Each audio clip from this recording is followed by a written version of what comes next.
بسم اللہ الرحمن الرحیم.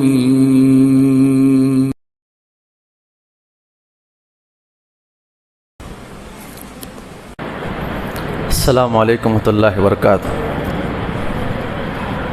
الحمد للہ رب العالمین والصلاة والسلام نبینا محمد وعلی آلہ وصحبہ اجمعین. اما بعد، وقال اللہ تعالی فی القرآن المجید والفرقان الحمید. فاعوذ باللہ من الشیطان الرجیم. بسم اللہ الرحمن الرحیم. وما ارسلناک الا رحمۃ للعالمین. محترم سامعین کرام، اللہ تعالیٰ کا فضل و کرم ہے، اللہ رب العزت نے ہم تمام کو باجماعت تراویح ادا کرنے کی توفیق عطا فرمائی. کل ہماری بات چل رہی تھی کہ جناب عبداللہ، اللہ کے نبی صلی اللہ علیہ وسلم کے والد محترم کا انتقال ہوا. شادی ہوئی، چند دنوں کے بعد ملک شام کے سفر کی طرف نکل گئے، اور جب سفر سے واپس آ رہے تھے تو بیچ میں بیمار ہو گئے، اور بیماری کی حالت میں ان کا انتقال ہو گیا. جب یہ خبر مکہ میں پہنچی تو سارے کے سارے لوگ غمگین ہو گئے، غم زدہ ہو گئے، کیونکہ کوئی اچھا نوجوان اگر انتقال ہوتا ہے اور جس بستی کے اندر وہ نوجوان رہتا ہے اور اس کی آداب و اخلاق سے لوگ بڑے متاثر ہوتے ہیں تو ہر جگہ اسے یاد کرتے ہیں. گھر والے، خاندان والوں کے بھی علاوہ محلے والے بھی اسے زیادہ یاد کرتے ہیں. اور باضابطہ مورخین یہاں پہ نقل کرتے ہیں کہ حضرت عبد المطلب، جو کہ ان کے خاص بیٹے تھے اور بڑے چہیتے بیٹے تھے، انتقال ہونے کی بنا پہ یہ ڈپریشن میں چلے گئے، غم میں چلے گئے. ہمیشہ غم کی باتیں کرنا، کبھی کسی کونے میں بیٹھ جانا، کبھی اس کونے میں بیٹھ جانا، اپنے بیٹے عبداللہ کی یاد میں آنسو بہانا، یہ ان کا ایک زندگی کا معمول بن چکا تھا. اسی اثنا میں ایک واقعہ پیش آیا، کیونکہ اللہ کے نبی صلی اللہ علیہ وسلم جو ہے ابھی اپنی ماں کے پیٹ میں تھے. حضرت عبداللہ کا جب انتقال ہوا وہ ابھی اللہ کے نبی صلی اللہ علیہ وسلم اپنے ماں کے پیٹ کے اندر موجود تھے. یہ خبر تو معلوم تھی کہ بس بچہ پیدا ہونے والا ہے، لیکن عبد المطلب اپنے بیٹے کی یاد میں ہمیشہ رہا کرتے تھے. ایک واقعہ، بڑا مشہور واقعہ پیش آیا ہے، وہ ہے اصحاب الفیل کا واقعہ. آپ سب جانتے ہیں. اس کا پس منظر یہ ہے کہ یمن کا جو علاقہ ہے، یمن، حبشہ، روم، یہ پورے علاقے جو ہے یہ باضابطہ عیسائیوں کے قبضے میں آ چکے تھے. اور حبشہ کے بادشاہ کی طرف سے ابرہہ الاشرم، ایک بڑا کمانڈر تھا، وہ یمن کے اوپر راج کر رہا تھا. اور یہ آدمی جو ہے عیسائیت کو پھیلانے کے پیچھے پڑا ہوا تھا. جتنے بھی علاقے تھے تمام کے تمام یہودیوں سے قبضہ کر کے وہاں پہ عیسائیت کو عام کیا کرتا تھا. اب اس کی نگاہ میں صرف عرب کی ایک زمین تھی، جزیرۃ العرب جسے کہتے ہیں، جہاں پہ چاروں طرف سمندر ہوا کرتا ہے. یہ پوری مکہ، مدینہ، جدہ، اس طرح کے جو تمام ایریے ہے یہ عرب کے اندر شمار کیے جاتے تھے. اور عرب والوں کے لیے مرکز بیت اللہ تھا. کیوں بیت اللہ تھا؟ ان کے باپ دادا صدیوں سے یہاں زندگی گزار رہے تھے اور اس کی عبادت کیا کرتے تھے. اور باضابطہ کعبۃ اللہ کے اندر بت تھے تو اپنے بتوں کی پوجا کیا کرتے تھے. اور یہ لوگ باہر کے رہنے والے، یہ عیسائی بادشاہ چاہ رہا تھا عرب والوں کو بھی کیا کریں گے، اپنے دین کے اوپر لائیں گے. تو اس نے کیا کیا، یمن کے اندر اس زمانے کی ایک کیپٹل سٹی تھی صنعاء نام کی. اس نے کیا کیا، ایک عالی شان کلیسا بنایا. کلیسا کہتے ہیں، چرچ کو کہتے ہیں. اس زمانے میں یہ الفاظ زیادہ استعمال ہوتے ہیں اردو کے اندر. چرچ کو کیا کہتے ہیں؟ کلیسا کہتے ہیں. اس نے کیا کیا، پورے یمن کا سب سے بڑا صنعاء کے اندر چرچ بنایا، اور اس کے اندر ہیرے جواہرات. اور وہ چاہ رہا تھا کہ عرب والوں کو بھی دعوت دے، لوگ کعبۃ اللہ کو چھوڑ کر کیا کریں گے، یا ہمارے چرچ میں آئیں گے، عیسائی بنیں گے اور ہمارے عیسیٰ السلام کے سامنے گھٹنے ٹیک کے عبادت کریں گے. یہ اس کا معمول تھا، اور یہ سوچ رہا تھا کہ کیا کریں گے، دعوت دیں گے. اس نے بڑا کلیسا چرچ بنایا اور عرب والوں کو دعوت دی اور کہا کہ آپ اس بیت اللہ کو چھوڑ دیں، سب کے سب سال ہونے کے بعد یہاں پر آئیں اور اس کی عبادت کرے اور یہاں پر رہ کر عیسیٰ مسیح کو خوش کرے. اس نے دعوت دے دی. جب یہ بات مکہ کے اندر پھیلی تو وہ لوگ بھڑک گئے. کہا کہ یہ ہمارے باپ داداؤں کی یہاں پہ زمین ہے اور پورے کے پورے یہاں پر کام کرنے والے ہمارے اپنے ہے، اور ہمارے باپ ابراہیم نے یہ کعبۃ اللہ اپنے ہاتھوں سے بنایا ہے، اور وہ آدمی کہتا ہے کہ ہم اپنی کعبۃ اللہ کو چھوڑ کر اس کے معبود کی عبادت کریں۔ لوگ بڑے بھڑک گئے اور اس کے خلاف باتیں کرنے لگے۔ اور ایک رات جو ہے چھپ کر ایک آدمی باضابطہ مکہ سے نکل کر صنعاء پہنچا۔ صنعاء پہنچ کر اس نے کیا کیا، لوگوں کے نظروں سے چھپتا چھپاتا ہوا رات کے اندھیرے میں اس چرچ کے اندر داخل ہوا۔ چرچ کے اندر داخل ہو کر جہاں پہ وہ پتلے ٹھہراتے ہیں اپنے مین عبادت کرنے کے لیے، پوری دیواریں سونے چاندی سے لگی ہوئی نقش و نگار سے چمک رہی تھی، وہ چرچ کے اندر داخل ہوا اور وہاں پر اس نے پائخانہ کیا، اور پائخانہ کر کے باضابطہ پورے دیواروں کے اوپر اچھال دیا کہ ہمارے کو دعوت دیتا ہے، وہ بھی کلیسا میں جھکنے کی، اور ہمارے کعبۃ اللہ کو چھوڑنے کی دعوت دیتا ہے۔ بڑے غصے میں گئے، اس نے کیا کر دیا، پورا باضابطہ کیا کر دیا، اس نے پورے چرچ کو گندا کر دیا اور بچ کر واپس نکل کر آ گیا۔ جب یہ بات معلوم ہوئی ابرہہ کو، جب وہ چرچ کے اندر داخل ہوا تو پوری یہاں سے لے کر وہاں تک گندگی پھیلی ہوئی ہے، اور اس کے دل میں یہ بات تھی کہ انکار کرنے والے صرف یہ مکہ والے ہیں، کیونکہ مکہ والے جو ہے کعبۃ اللہ کے علاوہ کسی اور کی بات مانتے ہی نہیں ہے۔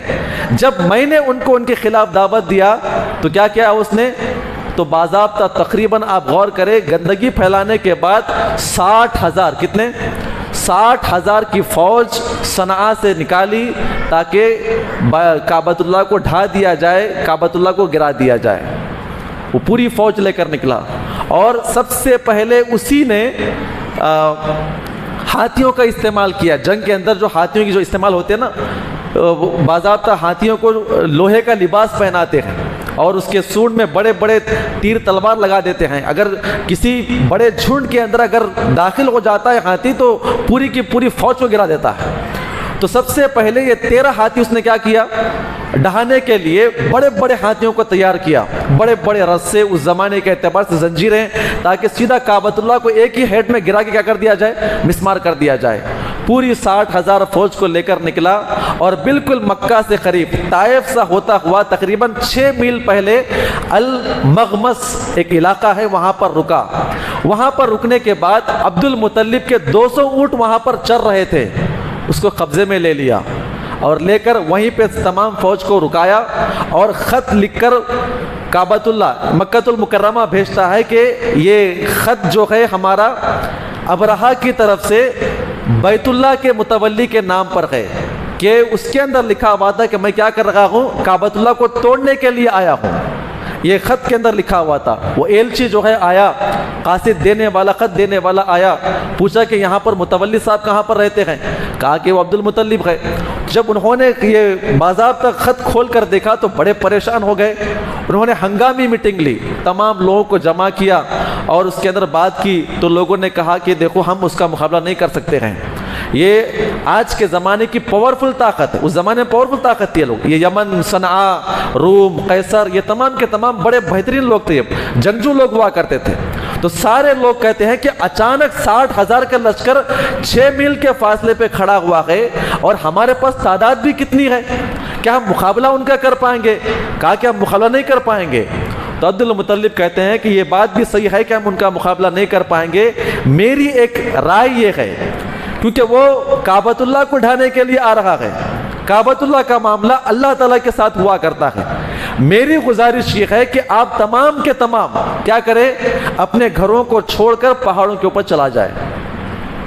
اس سے پہلے بتاتا نا میں آپ کو کیا زمین تھی، کعبۃ اللہ 4 دیوار پتھروں کی کھڑی ہوئی، یہاں وہاں پر خیمے لگے ہوئے، اور چاروں طرف سے پہاڑیاں تھی۔ کہتے ہیں کہ تمام کے تمام کہاں پہ چلے جائیں، مقابلہ تو نہیں کر پائیں گے اس کا، اگر وہ ڈھانے کے لیے آیا ہی ہے اس کا معاملہ اللہ تعالیٰ کے پاس۔ کہا کہ تمام کے تمام لوگ کہاں پہ چلے جائیں، پورے پہاڑوں کے اوپر چلے جائیں۔ سارے مرد، خواتین، بچے پہاڑوں کے اوپر نکل گئے۔ اب کیا ہونے والا ہے، ہمارا کعبۃ اللہ یہاں پر ہے، 60,000 کی فوج، ہم کیسے اس کا مقابلہ کر پائیں گے؟ عبد المطلب جب سب لوگ چلے گئے، کعبۃ اللہ کے اندر آئے، اور کعبۃ اللہ کی کنڈی پکڑ کر، دروازے کے پاس کنڈی ہوتی ہے نا، کنڈی پکڑ کر دعا کرتے ہوئے کہتے ہیں، اے ہمارے پروردگار، ہم مجبور گئے، دنیا کے اندر ہر انسان جو ہے اپنے گھر کی حفاظت کرتا ہے. اے میرے پروردگار اس مرتبہ تو اپنے گھر کی حفاظت فرما. ہم مجبور و مقہور ہیں, ہم چاہ کر بھی اس کا مقابلہ نہیں کر پاتے ہیں. اتنا کہنے کے بعد اور اس ابرہہ بادشاہ سے ملاقات کرنے کی طرف نکل گئے. اعلان تھا نا, آؤ ہم آپ سے ملاقات کرنا چاہتے ہیں اور کعبۃ اللہ کو توڑنے کے لیے آئے ہیں. اب ابرہہ اپنے لشکر کے اندر بیٹھا ہوا, لشکر پورا جمع ہوا, اپنے اپنے اعتبار سے بیٹھا ہوا. وہ سوچ رہا تھا کہ کعبۃ اللہ کا متولی آئے گا تو کیا کرے گا, میرے سامنے ہاتھ پیر پڑے گا, منت سمجھت کرے گا, معافی تلافی کرے گا. وہ سوچ رہا تھا کہ کیا کرے گا, یہ سب کرنے والا ہے. جب عبد المطلب ان کے دربار میں داخل ہوئے تو آنے کا حکم دیا اور بڑی عزت کے ساتھ اپنے بازو بٹھایا. اپنے بازو بٹھانے کے بعد ان کی طرف دیکھ رہا تھا کہ کچھ کہیں گے, معافی تلافی کا معاملہ جو بھی کچھ ہوتا ہے, غلطی ہمارے لوگوں سے ہوئی ہم مان لیتے ہیں, یہ ایکسپیکٹ کر رہا تھا. تو عبد المطلب بازو بیٹھے ہوئے کہتے ہیں کہ آپ کے لوگوں نے میرے 200 اونٹ کو گرفتار کیا. ابرہہ یہ بات سننے کے بعد حیران ہو گیا. ارے میں نے تو یہ اس بات کی دھمکی دیا ہے کہ آپ کے کعبۃ اللہ کو میں ڈھا دوں گا, آپ کو اپنے اونٹوں کی پڑی ہوئی ہے. انہوں نے کہا کہ میں اپنے اونٹوں کا مالک ہوں اور مالک خود آپ کے پاس چل کر آیا ہے کہ آپ کی فوج نے 200 اونٹوں کیا کیا ہے, گرفتار کیا ہے. اب رہا معاملہ کعبۃ اللہ کا, کعبۃ اللہ کا مالک اللہ رب العزت ہے. رہا آپ کا معاملہ اللہ تعالیٰ کے ساتھ ہے, آپ جو چاہے کرنا ہے کر لے, آپ میرے اونٹوں کو واپس کر دیں. اس نے یہ بات سننے کے بعد کہا اسی بات ہے, کہا کہ ان کے اونٹ چھوڑ دے, یہ لے کے چلے جائے. عبد المطلب اپنے اونٹوں کو لے کر نکل گئے اور یہ پوری فوج باضابطہ رات میں ترتیب دیا. کہا کہ صبح ہونے کے فوری بعد کیا کرنا ہے, کعبۃ اللہ میں داخل, مکہ میں داخل ہو کے کعبۃ اللہ کو تہس نہس کرنا ہے. پوری 60,000 فوج کو لے کر نکل رہا تھا اور سارے لوگ اوپر سے دیکھ رہے ہیں کیا ہونے والا ہے. ہمارے آنکھوں کے سامنے ہم اپنی جگہ پہ مرد نہ سہی لیکن ہم مقابلہ بھی نہیں کر پا رہے. اتنی ساری تعداد, سارے لوگوں کو لے کر, اونٹوں کو اپنے اور ہاتھیوں کو لے کر آگے بڑھا. تو بالکل صحن میں داخل ہونے کے بعد اس کے جو اونٹ تھے وہ اونٹ, اس کے اونٹ اور باضابطہ جو ہاتھی بڑے بڑے سامنے تھے جو توڑنے کے لیے آیا تھا, وہ اونٹ آ کر نیچے, ہاتھی آ کے نیچے بیٹھ گئے. کتنا اٹھانے کے باوجود وہ اٹھنے کے لیے تیار نہیں ہے. چلانے والا نیچے اتر کر مارتا ہے, فلاں فلاں حرکتیں کرتا ہے, اونٹ اٹھنے کے لیے تیار نہیں ہے. پھر اسی ہاتھی کو وہ لوگ کیا کرتے ہیں, یمن کی طرف کرتے ہیں, کعبۃ اللہ سے یمن کی طرف دائیں یا بائیں یا پیچھے کی طرف کرتے ہیں تو ہاتھی اٹھ کے چلنے لگتا ہے. پھر جب اس طرف کعبۃ اللہ کی طرف کرتے ہیں تو پھر وہ ہاتھی نیچے آگے بیٹھ جاتا ہے. یہ معاملہ کئی دیر تک چلتا رہا. لوگ تھک گئے آگے اتر کر اور لوگ اتر کر واپس آنے لگے اور آگے بڑھنے لگے تو اللہ رب العزت نے ایک طرف سے پرندوں کو بھیجا. الم تر کیف فعل ربک باصحاب الفیل. اس کے بعد الم یجعل کیدہم وارسل علیہم طیرا ابابیل ترمیہم بحجارۃ من سجیل. اللہ کہتا ہے سارے لوگ یہ منظر اپنی آنکھوں سے دیکھ رہے تھے کہ پرندے ایک طرف جانب آسمانوں سے اڑ کر اپنے چونچوں اور اپنے پنجوں کے اندر کنکریاں لے کر اس فوج کے اوپر چھوڑ رہے تھے, اور جس انسان کے اوپر کنکری آ کر گر جاتی ویسے ہی گھڑا پڑ کے باہر نکل جاتی, اور جس انسان کو کنکری لگتی تو اس کا گوشت پوست اس کی ہڈیوں سے اترنا شروع ہو جاتا اور یہاں تک کہ پورا ڈھانچہ ہو کے نیچے گر جاتا. یہ منظر دیکھنے کے بعد سارے کے سارے فوج کے اوپر کنکریاں گر رہے ہیں. ابرہہ وہاں سے بھاگنے کی کوشش کر رہا تھا, اس کے اوپر بھی ایک دو کنکریاں گرتی ہے, اس کا ہاتھ, اس کا پیر سب سڑ کر اس کے باضابطہ اس کے ہڈیوں سے نیچے اس کا گوشت نیچے گر رہا تھا.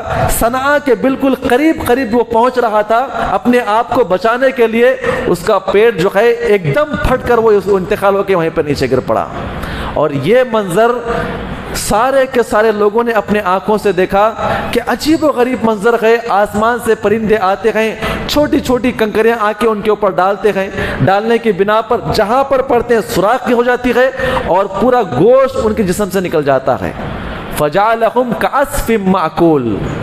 قرآن کی آیت کریمہ کہتی ہے جیسے ایک گائیں بھینس وغیرہ چارے کو چباتے ہیں نا, چبانے کے بعد جگالی کرنے کے بعد جب تھوک دیتے ہیں اس کے اندر کچھ بھی باقی نہیں رہتا ہے, کہا گیا کہ انسانوں کی حالت ویسی ہو چکی تھی، ہڈیوں سے گوشت پوست رگیں سب باہر نکل گئی، یہاں سے وہاں تک خون ہی خون لگا ہوا تھا۔ پھر اللہ رب العزت نے آسمان سے پانی برسائی اور پوری زمین کو وہاں پہ دھو دیا۔ یہ منظر سارے لوگوں نے اپنے آنکھوں سے دیکھا، ان کے ایمان میں اور تر و تازگی اور یقین ان کو آ گیا کہ کعبۃ اللہ کے ہم کو کیا کرنا ہے، مضبوطی سے جڑے ہوئے رکھنا ہے۔ تقریباً یہ واقعہ گزرنے کے علماء کرام نقل کرتے ہیں 50 دن، کتنے دن؟ 50 دن ہی گزرے تھے۔ حضرت عبد المطلب اپنے ہی بیٹے کی یاد میں ایک جگہ کسی کونے میں بیٹھے ہوئے تھے، اور حضرت آمینہ اپنے گھر کے اندر تھی۔ آپ غور کریں، وہاں پر اللہ کے نبی کی ولادت ہوتی ہے، 9 ربیع الاول پیر کا دن تھا، اللہ کے نبی پیدا ہو جاتے ہیں۔ عبد المطلب کا غم چونکہ بہو دیکھ چکی تھی، سب سے پہلے اپنے قاصد کو بلا کر کہتی ہے کہ جا کے فوراً عبد المطلب کو یہ پیغام دے دینا کہ ان کے یہاں پر ایک بچہ ہوا ہے اور عبداللہ کا بیٹا پیدا ہوا ہے۔ آدمی دوڑتا ہوا ان کو تلاشتا ہوا آیا، عبد المطلب وہاں پر غم میں بیٹھے ہوئے تھے۔ کہا عبد المطلب کیا بات ہے، یہاں پہ غم کر رہے ہو؟ کہا کیا بتاؤں، عبداللہ کی بڑی یاد آتی ہے۔ ارے آپ کو خبر بھی ہے آمینہ کو بیٹا ہوا ہے، ارے آپ کے بیٹے کا بیٹا آیا ہے، کیا آپ مجھ سے ملاقات نہیں کریں گے؟ تو علماء اکرام نقل کرتے ہیں تقریباً ان کی عمر 80 سال کے قریب تھی۔ کتنی تھی؟